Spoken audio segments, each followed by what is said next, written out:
नमस्कार। आप देख रहे हैं अपना चैनल न्यूज सच तक और मैं हूं सोनेलाल।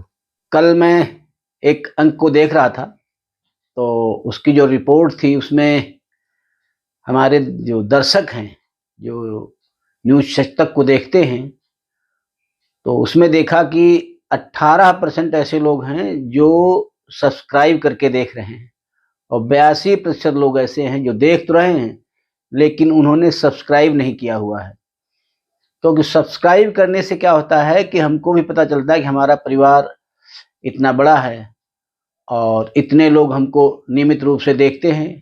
दूसरे को भी पता चलता है कि इस चैनल को इतने लोग देख रहे हैं, तो हमारा आपसे आग्रह रहता है, आप देखते हैं, अच्छी बात है। कई लोग फ़ोन करके सपोर्ट भी करते हैं, बातचीत भी करते हैं और कुछ सलाह भी देते हैं कि इन विषयों को भी इसमें शामिल किया जाए तो अच्छा रहेगा। मैं कोशिश करता हूँ कि उनके विषयों को भी शामिल करता हूँ। तो मेरा एक आग्रह रहता है कि जितने लोग देखते हैं, तो देखने के साथ में आपके जो स्क्रीन पर दिखाई देता है सब्सक्राइब, उसको अगर बटन दबा देते हैं तो आप जुड़ जाते हैं। फिर आपको दूसरे के द्वारा अंक भेजने की ज़रूरत नहीं रहती है। आपके यूट्यूब खोलने से ही आपको वो अंक प्राप्त हो जाता है, आपके स्क्रीन पर दिखाई देने लगता है। तो हम आपसे आग्रह करेंगे कि आप जिन लोगों ने देखा है या देखते हैं या अभी भी देखेंगे, तो उसको सब्सक्राइब ज़रूर कर लिया करें। आज हमने विषय रखा है, क्या असम राइफ़ल्स और आर्मी ये दोनों एक सिक्के के दो पहलू हैं? अब इसका जवाब तो आप लोग भी जानते होंगे, क्योंकि जब कोई सिक्का होता है, उस सिक्के के दो पहलू होते हैं। मान लीजिए एक सिक्का है ये, और इस सिक्के में एक तरफ हेड होता है, एक तरफ टेल होता है। और ये जब दोनों सिक्के हेड और टेल एक में मिलते हैं तो ये सिक्का बनता है। और ये अगर अलग-अलग हो जाएँगे तो सिक्के की उपयोगिता खत्म हो जाएगी। अगर ऐसा कहा जाए कि असम राइफ़ल्स, आर्मी दोनों एक सिक्के के दो पहलू हैं, तो ये कहाँ तक उचित है, आप इसे समझ सकते हैं कि क्या इसमें से इस सिक्के में इधर वाले की कीमत अलग है, इधर वाले की कीमत अलग है? ऐसा तो नहीं है। दोनों की कीमत बराबर है, दोनों के अधिकार बराबर हैं। तो जब हम असम राइफ़ल्स को, आर्मी को ये कहते हैं दोनों एक ही सिक्के के दो पहलू हैं, तो क्या असम राइफ़ल्स और आर्मी के साथ में ऐसा हो रहा है? क्योंकि एक तरफ अगर सिक्के को घिस दिया जाए या उस पर कुछ और दूसरा कुछ मेटल लगा दिया जाए, तो ये सिक्का जो है नहीं चलेगा। क्योंकि जब दोनों सिक्के साफ-सुथरे होंगे, दोनों के अधिकार बराबर होंगे, दोनों एक से तन्मयता से जुड़े रहेंगे, तब तक ही वो सिक्का कहलाएँगे और तभी तक उनका जो वजूद रहेगा। तो जो असम राइफ़ल्स को ये कहा जाए कि आर्मी और असम राइफ़ल्स दोनों एक सिक्के के दो पहलू हैं, ये मुझे तो उचित नहीं लगता। मैं इसका जवाब आपके ऊपर छोड़ता हूँ, क्योंकि ये करने के लिए अगर दोनों की बराबरी होनी है, तो इसके लिए बहुत कुछ किया जाना बाकी है। पहले भी हम लोगों में या असम राइफ़ल्स और आर्मी में अंतर थे।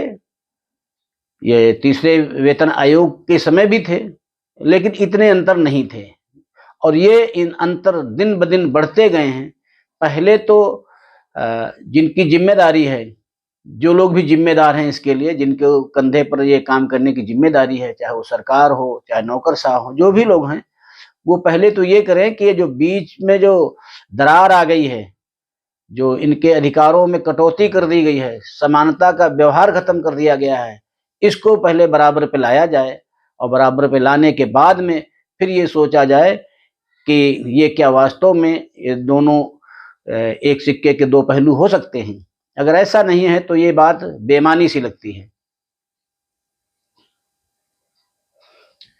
कई लोग ये भी कहा करते हैं कि असम राइफल से सेना के अधिकारी चले जाएँगे तो समस्या का समाधान हो जाएगा। ऐसा भी नहीं है, क्योंकि अधिकारी कोई भी रहे, अधिकारियों को तो काम करना होता है, जो उसके बायलॉज़ होते हैं, जो रेगुलेशंस होते हैं, उसके हिसाब से। उनके जाने से समस्या का समाधान हो जाएगा, ऐसा कहना भी उचित नहीं होगा, क्योंकि इस समय असम राइफ़ल्स में हज़ारों सेना के अधिकारी लगे हुए हैं और वो जब एक मुश्त में सेना में वापस चले जाएंगे तो वहाँ पर भी एक दिक्कत हो जाएगी, क्योंकि वहाँ पर उनके प्रमोशंस हैं और कई चीज़ें हैं, उनके एडजस्ट में भी दिक्कतें आएंगी, क्योंकि उनकी भर्तियाँ ये सोच करके की गई हैं कि इतने लोग असम राइफल्स में रहेंगे। तो ये तो सरकार के उसका विषय है, लेकिन इतना तो जरूर है कि जो लोग हैं या सेना के हैं या जो असम राइफल्स के हैं या जो मिनिस्ट्रीज में हैं, होम मिनिस्ट्री में हो, डिफेंस मिनिस्ट्री में हो, उनको इस विषय पर जरूर सोचना चाहिए कि जब असम राइफल्स को ये कहा जाता है कि दोनों एक ही सिक्के के दो पहलू हैं, तो वो दिखाई भी देना चाहिए, महसूस भी होना चाहिए, और जवानों को भी लगे कि हाँ, हम वास्तव में दूसरा पहलू है सेना का, एक सिक्के का दूसरा पहलू है। क्योंकि ऐसा अगर नहीं होता है तो एक हताशा का भाव जब रहता है तो ये बात अच्छी नहीं लगती है कि मतलब एक तरफ तो अधिकार बहुत हों, एक तरफ अधिकार कतई हों। कई लोग बोलते हैं एमओडी में चला जाना चाहिए असम राइफल्स को। एमओडी में जाने से भी कई और दिक्कतें आ जाएंगी, क्योंकि जो लोग अभी नौकरी कर रहे हैं तो वहाँ सेना में जाने से, एमओडी में जाने से, वहाँ पर नौकरी करने का एक एज लिमिट होता है। सेना में एक आप अगर नायक बन जाते हैं या हवलदार बन जाते हैं, नायब सूबेदार बन जाते हैं, सूबेदार बन जाते हैं, सूबेदार मेजर बन जाते हैं, उनकी एक एज लिमिट है कि कितनी उम्र तक और कितने वर्ष तक नौकरी आप कर सकते हैं। तो ये भी समाधान नहीं है। समाधान तो सरकार को और जो उसके जिम्मेदार लोग हैं, नौकरशाह हों, अधिकारी हों, उनको मिलकर के निकालना होगा। और जब तक ये इसका समाधान नहीं निकलता है तो मुझे लगता है कि असम राइफल्स के लोगों के साथ में ये जो अन्याय चल रहा है, ये अन्याय की खाई और बढ़ती जा रही है, इसको पहले रोकना बहुत जरूरी है। इस सब के लिए जिम्मेदार लोग पहले तो इतना तो कर ही सकते हैं कि जो अधिकार अभी हाल में ही, जैसे हम लोगों की जो वर्दी थी, वर्दी में परिवर्तन किया गया है और वो जो एक समान की जाए। अगर एक सिक्के का दो पहलू कहा जाता है तो उनकी वर्दी हमारी वर्दी में भी समानता लाई जाए। इसके अलावा जो हमारे अभी बहुत हाल में ही जो सेना मेडल मिलता था हमारे जवानों को, उनकी बहादुरी का, वो उनको वापस दिलाया जाए। और भी जो भी हैं, अभी बाद में जब जाएंगे आपके पे एंड अलाउंसेज हैं, तो पे एंड अलाउंसेज का मसला जो है, अभी जो 8वां पे कमीशन है, इसमें अधिकारियों की बहुत बड़ी जिम्मेदारी होगी और जो ब्यूरोक्रेट्स हैं उनकी बड़ी जिम्मेदारी होगी कि जो असमानता है, जो दोनों के बीच में दूरियां बन गई हैं, विसंगतियां बन गई हैं, इनको 8वें वेतन आयोग के माध्यम से भी सुलझाया जा सकता है। एक अच्छा मौका होगा जब असम राइफल्स को बेहतरी की ओर लाया जा सकता है। तो आज के इस अंक में बस इतना ही। आपसे मेरा आग्रह है, जिन लोगों ने सब्सक्राइब नहीं किया है वो सब्सक्राइब कर लेंगे और लाइक करें, शेयर करें। धन्यवाद।